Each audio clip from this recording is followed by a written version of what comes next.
संदीप जी, मैं गए 40 मिनट से सुन रहा था कि आप बहुत सिलेक्टिव हो रहे थे। आप सिर्फ मेहुल चोकसी और नीरव मोदी कर रहे थे। आपने शारदा स्कैम का जिक्र ही नहीं किया। आपने माइनिंग स्कैम का जिक्र ही नहीं किया।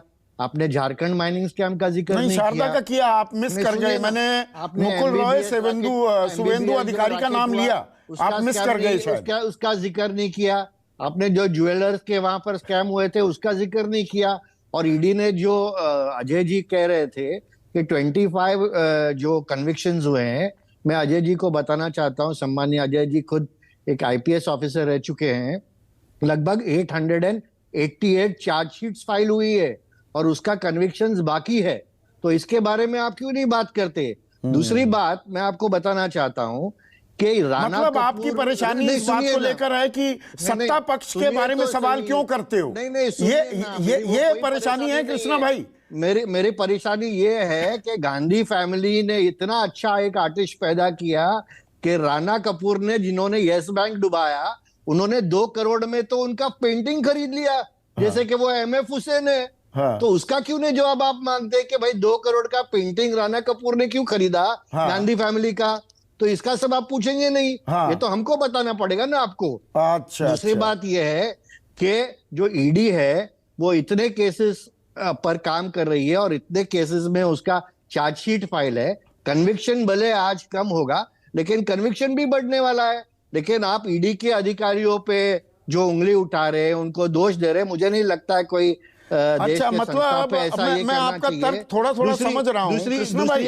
दूसरी बात मैं बताना अच्छा, दूसरी पर भी आएंगे, पूरा वक्त दूंगा ना। आपने अभी मेहुल चोकसी के बारे में भी बताना चाहता हूँ। सुनिए ना कृष्णा भाई, सुनिए ना, आपने बिल्कुल जायज सवाल उठाए हैं। राणा कपूर का भी जो जिक्र किया बिल्कुल जायज है, पर जहां दूसरी तरफ से भी सवाल होते हैं और संसद में उठाए जाते हैं कि अडानी समूह की क्या घनिष्ठता, मित्रता है सरकार के साथ, ऑस्ट्रेलिया, श्रीलंका, बांग्लादेश, इजराइल का जिक्र किया जाता है, उसके बाद उनको किस तरह से उनके कारोबार में प्रॉफिट होता है, $1 बिलियन का एसबीआई लोन दे देती है, कहीं पावर प्लांट्स मिल जाते हैं, 609वें नंबर का सबसे अमीर आदमी दूसरे नंबर का सबसे अमीर आदमी हो जाता है, रीरूटिंग मॉरिशस से हो रही है क्या?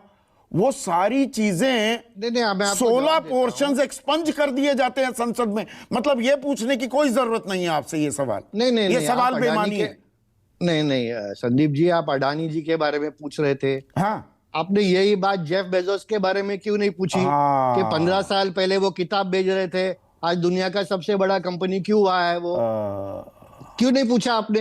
क्योंकि आप उनकी तारीफ करते हैं। और आज अगर आप देखें कि अमेजॉन सिर्फ हमारे देश में नहीं है, पूरे दुनिया में है, आपने ये क्यों नहीं पूछा कि जेफ बेजोस पूरे दुनिया में कैसे? अच्छा, सवाल गलत पूछा जा रहा है। अडानी पे सवाल नहीं पूछना चाहिए।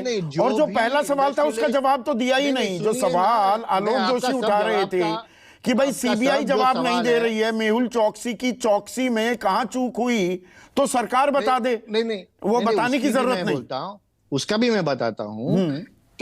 अभी तक जो भी कार्रवाई हुई वो हमारी सरकार ने की, बीजेपी सरकार ने की। अभी जो इंटरपोल ने उनको, अरे आप ही के टाइम पे भागे वो, तो आप ही कार्रवाई करेंगे। नहीं, सुनिए ना। हमारे टाइम पे भाग गए, उनके टाइम पे पैसा मिल गया, उनके टाइम पे राणा कपूर ने भी बैंक डुबाए, उनके टाइम पे तो उनको पकड़े रखते और यहीं पर उनको जेल में डालते और उगाई करते पैसे की। बैंक डुबा दिए, वो सब चलेगा आपको। लेकिन हमारे टाइम, अरे उनको जाने क्यों देते? यहीं पर पकड़ के जेल में डालते और पैसे वापस करवाते। वो उनको लेके भी आ जाएंगे वापस। और इंटरपोल ने आज जो ये कार्रवाई की है और उनको कुछ राहत दी होगी, ऐसा नहीं कि हमारी सरकार चुप बैठेगी और ऐसे ही उसे जाने देगी। तो सरकार फिर से पहल करेगी ना, तो इंटरपोल को फिर से सरकार लिखेगी।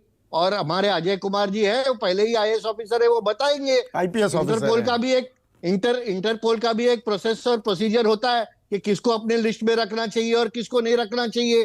तो अच्छा, वहां पर कोई चूक नहीं हुई है, आप ये कह रहे हैं? तो इंटरपोल को आप प्रश्न पूछिए ना। बिल्कुल ठीक बात है। मानव